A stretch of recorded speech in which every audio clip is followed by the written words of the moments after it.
हे junkies, कैसे हो आप सब। स्वागत है आपका हमारे एक और कमाल की वीडियो में। और आप सबको पता है कि मैं कितना बड़ा एप्पल फैन बॉय हूँ।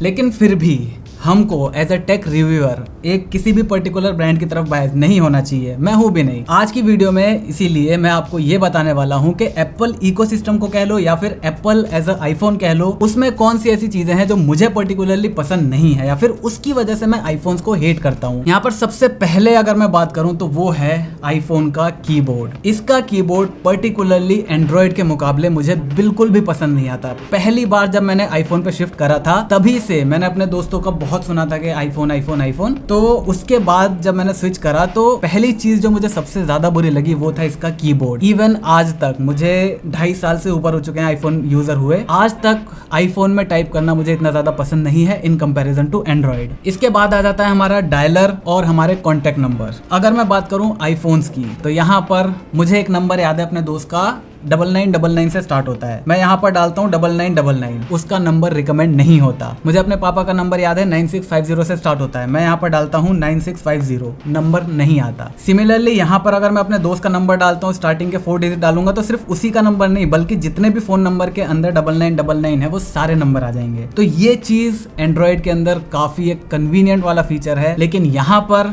या तो आप भैया उस कॉन्टेक्ट नंबर में जाओ, उसके बाद उसको सेलेक्ट करके कॉल करो या फिर सिरी से कहो कॉल करने के लिए, तो वो कहीं ना कहीं इनकन्वीनियंट हो जाता है अगर मैं बात करूं एंड्रॉइड के मुकाबले। इसके बाद अगर बात करें तो वो है कॉल रिकॉर्डिंग। बहुत सारे इंडिया के यूजर्स जो हैं वो सिर्फ इसी वजह से आईफोन पर शिफ्ट नहीं हो रहे क्योंकि उसमें ट्रू कॉलर नहीं चलता और उसमें आपकी कॉल रिकॉर्डिंग नहीं होती। अब ऐसा क्यों नहीं होता तो देखो, ट्रू कॉलर का तो सिंपल सा रीजन है, एप्पल अपने यूजर्स की प्राइवेसी का बहुत ज्यादा ख्याल रखता है। उसको पता है कि ट्रू कॉलर पे भैया हम भरोसा नहीं कर सकते, इसी वजह से वो उनको अलाउ नहीं करता अपने फोन के कॉन्टैक्ट्स को हमेशा रीड करने के लिए। ट्रू कॉलर काम कैसे करता है, मैंने इस फोन में अपने जितना भी कॉन्टैक्ट्स है उसको ट्रू कॉलर से अपडेट कर दिया। अब इसका सारा का सारा डेटा, मेरे जितने कॉन्टैक्ट्स है सारे ट्रू कॉलर के सर्वर पे चले गए। अब इसमें भी ट्रू कॉलर है। कोई अगर फोन करता है, मान लो मेरे एक दोस्त ने फोन करा जिसका नाम मैंने राम के नाम से सेव कर रखा है, अब इस पे अगर उसी नंबर से फोन आता है तो ट्रू कॉलर पे राम नाम से सेव है वो नंबर, तो यहाँ पर राम नाम दिखा देगा। लेकिन अब आईफोन एक्सेस नहीं देता कि भाई आईफोन से तुम हमारा जो कॉन्टैक्ट डेटा है उसको तुम अपने सर्वर पे अपलोड नहीं कर सकते। इसी वजह से ट्रू कॉलर इस पे काम नहीं करता। रही बात कॉल रिकॉर्डिंग की, तो यूनाइटेड स्टेट्स में बहुत सारी ऐसी जगह हैं जहां पर आपका जो कॉल रिकॉर्डिंग है उसको सपोर्ट नहीं करा जाता। तो इसी वजह से एप्पल ने क्या करा कि भैया एक काम करो, किसी को कॉल रिकॉर्ड करने ही मत दो। दूसरा रीजन कि वही प्राइवेसी वाला, कि अगर आप कॉल रिकॉर्डिंग करते हो तो इसका मतलब उसका कुछ ना कुछ एक बैकअप भी होगा। अब वो बैकअप कहीं भी जा सकता है, उसका कैसा भी इस्तेमाल किया जा सकता है। वो उस यूजर के लिए अच्छा भी हो सकता है, बुरा भी हो सकता है। लेकिन जब बात आ जाती है कि वो बुरा भी हो सकता है तो यहाँ पर एप्पल कहता है कि नहीं भैया, हम रिस्क नहीं लेंगे और हम इस फीचर को भले ना दें लेकिन रिस्क नहीं लेंगे। इसके बाद बात करते हैं सेलुलर कनेक्टिविटी की। चाहे मैं बात करूं सेलुलर कनेक्टिविटी कॉलिंग के मामले में, चाहे इंटरनेट स्पीड के मामले में, मुझे इन दोनों फोन्स में हमेशा कहीं ना कहीं एज इसको मिला है। अगर ये दोनों 19-20 है ना, तो यहाँ पर 19 ये होता है, 20 हमेशा एक एंड्रॉइड फोन होता है। अब आई डोंट नो व्हाई ये चीज सिर्फ मेरे अकेले के साथ नहीं हुई। मेरे पास एक्सेस मैक्स था, उसके साथ भी यही था। आईफोन 12 प्रो है, इसके साथ भी यही केस है। अब इसको मैं अगर जस्टिफाई करने की कोशिश करूं, जो कि गलत होगा भाई, ये चीज जस्टिफाई नहीं करी जा सकती। इतना महंगा फोन है, इतना तगड़ा सब कुछ है, तो फिर तुम जस्टिफाई कैसे कर सकते हो। लेकिन फिर भी अगर मैं कोशिश करूं तो यहाँ पर मे बी ये पॉसिबिलिटी हो सकती है कि एप्पल अपना ज्यादा डेटा यूज करता है। इसके अंदर बिहाइंड द सीन डेटा का बहुत सारा सीन चलता रहता है, इस वजह से आपकी जो स्पीड है वो कम होती हो। कॉलिंग की बात करूं तो वो देखो एक प्रॉब्लम है। वैसी जगह यहाँ पर जहाँ पे रहता हूँ वहां पर तो इतनी ज्यादा कॉल ड्रॉप्स नहीं होती, लेकिन अगर मैं कहीं दोस्त के घर चला गया, कहीं गाँव एरिया में चला गया, कहीं वैसे जगह चला गया, तो वहां पर मुझे कॉल ड्रॉप्स देखने को मिलती हैं आईफोन्स में, जबकि एंड्रॉइड के अंदर ऐसा नहीं होता है बहुत कम होता है इन कंपेरिजन टू आईफोन्स। तो ये अब क्या इशू है, क्योंकि हार्डवेयर इसके अंदर टॉप क्लास वाला है, फिर भी ये इशू आता है, तो अब पता नहीं क्या दिक्कत है। मे बी इसका रीजन ये भी हो सकता है कि एप्पल जो है वो सारे के सारा जो अपना हार्डवेयर है वो खुद बनाता है, लेकिन जो भी इसके सेलुलर मॉडेम है वो या तो वो पहले इंटेल से लेता था, अब इसमें उसने क्वालकॉम से लिया है, तो मे भी ये इशू हो सकता है कंपैटिबिलिटी का। इसके बाद अगर मैं इंटरनेट स्पीड की बात करूं तो वो भी मुझे इसमें ज़्यादा अच्छी मिलती है एंड्रॉइड में, अगर मैं बात करूं आपके डेटा स्पीड की या फिर वाईफाई स्पीड की। इसके बाद नेक्स्ट पॉइंट की बात करूं तो वो है एप्स कंपैटिबिलिटी। बहुत सारे ऐसे ऐप्स हैं जो आपके आईफोन्स में सपोर्ट नहीं करते, बहुत सारे सपोर्ट करते हैं, वो एंड्रॉइड के मुकाबले आईफोन में अच्छे नहीं चलते। अगर मैं बात करूं ICICI बैंक के ऐप्स की, वो इसके अंदर अच्छा नहीं चलता, एंड्रॉइड के मुकाबले चलता है, आपका काम हो जाता है, लेकिन एंड्रॉइड के मुकाबले अच्छा नहीं चलता। एक्सिस बैंक का ऐप वो भी बहुत ही ज्यादा अच्छा नहीं चलता। HDFC है ठीक है, लेकिन बहुत ज्यादा अच्छा नहीं चलता। मेरे दोस्त के घर है, उसकी सोसाइटी है, जब हम वहां पर जाते हैं, कोई भी बाहर का बंदा जाता है तो उनकी सोसाइटी का एक ऐप है। उस ऐप में जब आप गार्ड मतलब गेट पे पहुंचोगे तो गार्ड एक OTP जनरेट करेगा, वो आपको फोन लगाएगा कि मुझसे पूछेगा कि आपको किससे मिलने जाना है, मैं उसका नाम बताऊंगा, उसके पास एक OTP जाएगा, जब वो OTP से वेरीफाई करेगा तब मुझे अंदर एंट्री मिलेगी। तो उसके लिए एक ऐप बनाया गया है उस सोसाइटी के लिए। वैसे बहुत सारे ऐप्स हैं, लोकल ऐप्स, जो एंड्रॉइड में अच्छे चलते हैं, iOS में अच्छे नहीं चलते। इसका रीजन क्या है? रीजन सिंपल सा है कि जितने भी ऐप्स हैं ना, ये सारे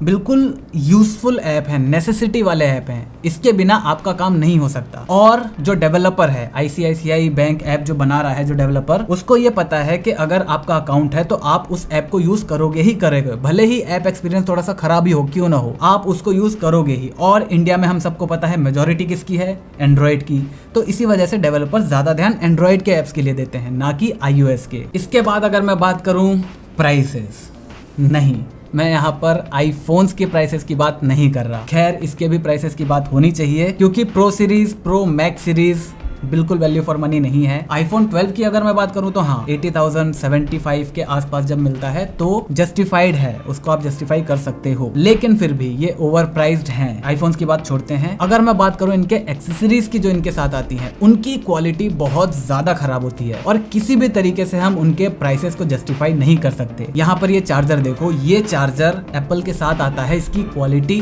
बिल्कुल बेकार है। अगर आप इसको मार्केट से लेने जाओगे तो इसका प्राइस आपको 2,000 रुपए पड़ेगा। अब यहाँ पर कोई भी ऐसा बंदा नहीं है जो इस प्राइस टैग को जस्टिफाई कर सके। सिमिलरली एप्पल का जो डोंगल पहले इन द बॉक्स आता था, अब वो हटा दिया गया है, वो डोंगल की भी जो क्वालिटी है वो भी बिल्कुल अच्छी नहीं थी, और ये चीज के लिए मैं एप्पल को बहुत ज्यादा क्रिटिसाइज करना चाहूंगा। इसके बाद अगली जो वजह है जिसकी वजह से मैं एप्पल को बहुत ज्यादा हेट करता हूँ, वो है the trap of walled garden. मतलब एक ऐसा गार्डन जिसके अंदर अगर आप रहोगे तो आपको बहुत ज्यादा मजा आएगा, लेकिन अगर आप उसके अंदर चले गए तो आप उसके अंदर ही रहोगे, क्योंकि उस गार्डन के अंदर एक बहुत बड़ी बड़ी दीवार है, आपको आउटसाइड वर्ल्ड के बारे में इतना ज्यादा पता नहीं होगा। सिमिलरली अगर आप एप्पल प्रोडक्ट खरीदते हो, चाहे आप आईफोन खरीदो, मैकबुक खरीदो, कुछ भी खरीदो, आपको अगर उसका फुल यूटिलाइजेशन करना है ना, तो आपको एप्पल टेम्पटेशन देता है। ये चीज एंड्रॉइड के साथ बहुत अच्छे से कंपैटिबल नहीं है, ये चीज विंडोज के साथ अच्छे से कंपैटिबल नहीं है। अब हाँ, अगर आपको शो ऑफ ही करना है तो भाई एक प्रोडक्ट लो, ये लो, काम खत्म, आपका मस्त रहोगे। लेकिन अगर आपको एक्चुअल इस डिवाइस का यूज करना है तो आपको मैकबुक चाहिए होगा, आपको एयरपॉड्स चाहिए होंगे, आपको घड़ी चाहिए होगी, आपको इसके आईपैड चाहिए होगा, सब कुछ चाहिए होगा, तब जाकर जो इसकी एक्चुअल जो आईफोन्स का इकोसिस्टम है ना, उसका मजा आप ले पाओगे। और ये चीज आपको बहुत ज्यादा हेल्प करेगी। इसी वजह से बहुत सारे प्रोडक्टिव लोग, बहुत सारे जो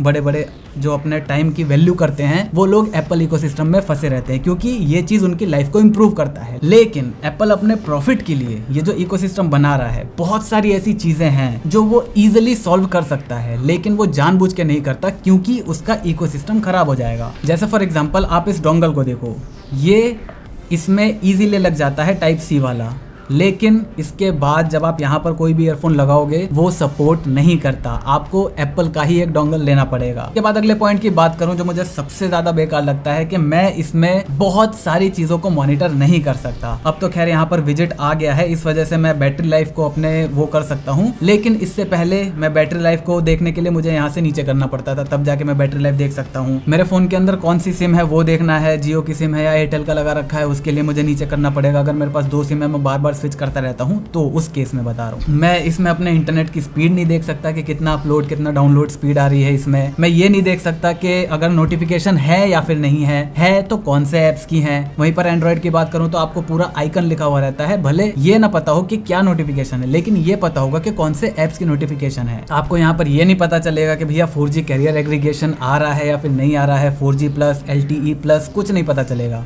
डायरेक्ट आप या तो इंटरनेट स्पीड टेस्ट करो, तब जाकर पता चलेगा, या फिर डाउनलोड करके देखो स्पीड ज़्यादा आ रही है तो भैया 4G एग्रीगेशन है ही। तो ये चीज़ मुझे आईफोन्स की काफ़ी ज़्यादा बुरी लगती है। इसके बाद बात करते हैं इसके डुअल सिम कंपेटिबिलिटी की। पहली बात, इसमें एक ही फिजिकल सिम का सपोर्ट है, दूसरा आपको ई सिम डालना पड़ेगा। खैर अब ये सारी ही फ्लैगशिप कंपनीज कर रही हैं और देखा जाए तो ये एक नॉर्मल यूजर के लिए इतनी ज़्यादा दिक्कत की बात नहीं है, क्योंकि एक बार आपने ई सिम में कन्वर्ट करवा लिया उसके बाद आपको इतनी ज़्यादा टेंशन लेने की जरूरत नहीं है। लेकिन हम जैसे लोग जो हर बार अपने फोन को चेंज करते रहते हैं तो हमारे लिए ये काफ़ी ज़्यादा दिक्कत की बात हो जाती है। तो यहाँ पर पहली चीज तो अगर डुअल सिम का भी ऑप्शन होता, यूजर को ऑप्शन दे दिया जाता ना कि भैया 2 सिम का सपोर्ट है, आप डुअल फिजिकल डाल सकते हो या फिर एक फिजिकल एक ई सिम डाल सकते हो, लेकिन वहां पर ऐसा कुछ भी नहीं दिया गया है। एक चीज तो ये हो गई। दूसरी चीज, जब मैं यहाँ पर डुअल सिम मैंने यूज करा, अभी तो खैर नहीं कर रहा, लेकिन जब मैंने करा था तब मुझे बहुत सारी प्रॉब्लम देखने को आई। जैसे सबसे पहले यहाँ पर अगर किसी की भी कॉल आती है, जैसे मेरे पास जियो और एयरटेल है, एयरटेल मैंने किस लिए रख रखा है, सिर्फ इनकमिंग कॉल के लिए और ओटीपी वगैरह के लिए, बस बैंक के जो ओटीपीज हैं वो। तो यहाँ पर अगर एयरटेल में किसी की कॉल आती है और मैं वापस उसे जियो से करना चाहता हूँ उसके ऊपर कॉल, तो मुझे यहाँ पर पहले अंदर जाना पड़ेगा कॉन्टैक्ट्स में, वहां पर जाकर सेलेक्ट करना पड़ेगा कि किस सिम से करनी है। लेकिन एंड्रॉइड के केस में क्या है, आप ऑलवेज आस्क का ऑप्शन डाल सकते हो। जब भी आप कॉल करोगे वो हमेशा पूछेगा कि आपको किस सिम से करनी है। अपनी मनपसंद सिम से कॉल करने के लिए आपको 3-4 एक्स्ट्रा स्टेप्स करने पड़ेंगे, वहीं यहाँ पर ऐसा कुछ भी नहीं करना पड़ता। तो ये एक बहुत बड़ी सिरदर्दी होती है आईफोन्स में अगर आप डुअल सिम यूज करना चाहते हो तो।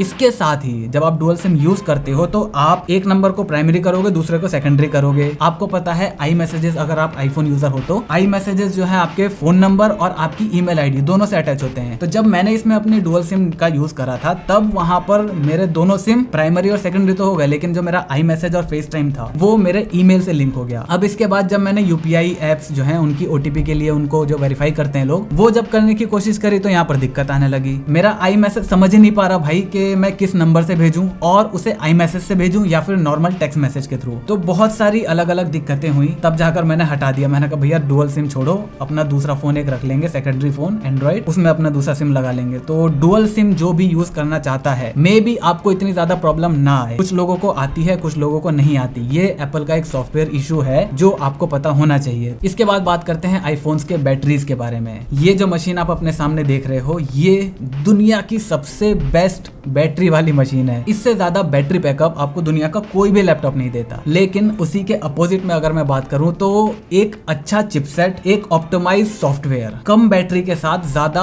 आपकी power efficient software, power efficient chip बना दी है उन्होंने। लेकिन फिर उसके बाद बैटरी उन्होंने इतनी ज्यादा कम कर दी, सिर्फ 2815 mAh की बैटरी है इसके अंदर। 2021 में ऐसा फोन जिसके अंदर 3000 भी क्रॉस नहीं करा। इनिशियली जब आप लोगे 5-6 महीने इजीली आपका पूरा दिन कट जाएगा, लेकिन अगर आप एक हैवी यूजर हो तो शायद 2 से 3 महीने बाद ही आपका जो बैटरी का वो है, आपको शाम के 4-5 बजे इसको एक बार टॉपअप करने की जरूरत जरूर पड़ेगी। तो प्रो मैक्स की अगर मैं बात करूं, 12 प्रो मैक्स या 11 प्रो मैक्स जो था, उसकी बैटरी काफी ज्यादा अच्छी थी, दिन भर हैवी यूज में आसानी से चल जाती थी। लेकिन जो प्रो वर्जन है और रेगुलर जो आपका नॉन प्रो वाला 6.1 इंच वाला वर्जन है, उसमें बैटरी इतनी अच्छी नहीं चलती। इसके बाद बात करते हैं रिपेयरेबिलिटी की। मैंने आपको पहले भी बता रखा है कि बाकी जो कंपनीज हैं वो इतने ज्यादा फोन्स निकाल रही हैं कि वो अपनी जो रिकरिंग इनकम है वो वहां से मेंटेन कर लेती हैं। एप्पल कहां से मेंटेन करेगा भाई? उनका जो एक फोन लेता है वो आराम से 3 साल तो कहीं नहीं गया, तो 3 साल वो आपसे पैसा दोबारा कैसे कमाएगा? वो कमाएगा अगर आपके फोन में कोई दिक्कत आती है तो। जैसे मेरे एक फ्रेंड का फोन आईफोन X था, उसके माइक में कुछ दिक्कत आ गई। अब वहां पर भैया कोई दूसरी कंपनी इजीली माइक को रिप्लेस करेगी। उन्होंने क्या कहा, भैया आपका फोन पूरा का पूरा जाएगा, मदरबोर्ड में कोई दिक्कत है, आपका पूरा फोन चेंज होगा। कितने में? 52,000 रुपए में। आईफोन X जो शायद अगर आज अभी तो खैर नहीं मिल रहा, लेकिन सेकंड हैंड मार्केट में भी बिल्कुल नया आईफोन X आपको 40,000 के आसपास मिल जाएगा, और वो लोग कह रहे हैं 52,000 के अंदर आपको देंगे। तो मतलब यहाँ से इस तरीके से वो लोग अपनी रिकरिंग इनकम को जनरेट करते हैं। इसके बाद अगर मैं बात करूं तो मेरे पास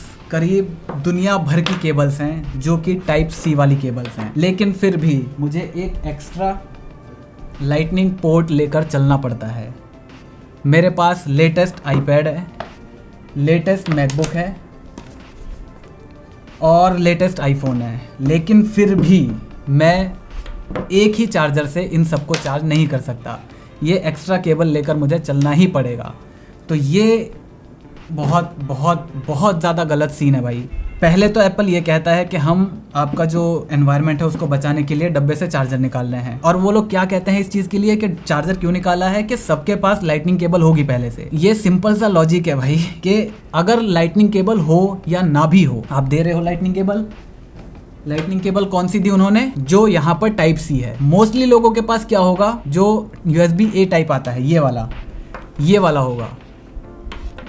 एक तो ये मिल गया आपको, अब आप ब्रिक भी वहां से खरीदो, तो एप्पल ने दो पैसा कमा लिए।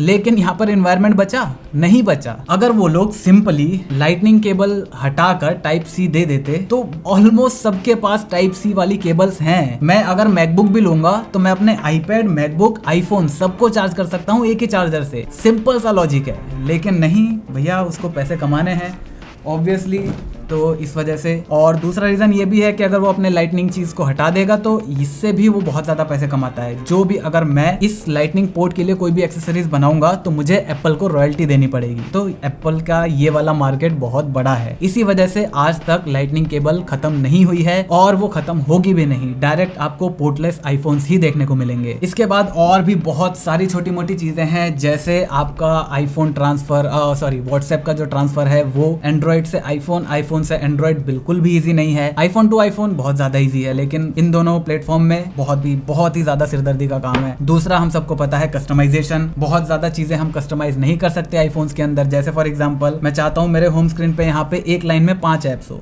नहीं आ सकती। एप्पल ने 4 का ही ऑप्शन दे रखा है। मैं चाहता हूँ कि ये जो ऐप है ये यहाँ पर रहे बीच में, ताकि मेरी रीच बनी रहे इस पर, लेकिन जैसे मैं छोड़ूंगा वो अपनी पोजीशन पे आ जाएगा।